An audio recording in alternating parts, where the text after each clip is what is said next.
మెదక్ జిల్లా రామాయంపేట మండల కేంద్రంలోని పౌర సరఫరాల గోదాంలో అధికారులు తనిఖీలు చేపట్టారు. పౌర సరఫరాల గోదాం నుండి రేషన్ బియ్యం మాయమయ్యాయంటూ వచ్చిన కథనాలకు స్పందించిన DSO Brahmarao, depot manager Harikrishna సిబ్బందితో కలిసి తనిఖీలు చేపట్టారు.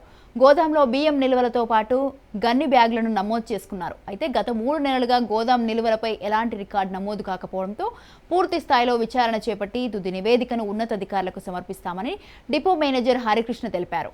ఎలాంటి అవినీతి జరిగినా వారిపై కఠిన చర్యలు తీసుకుంటామని తెలిపారు.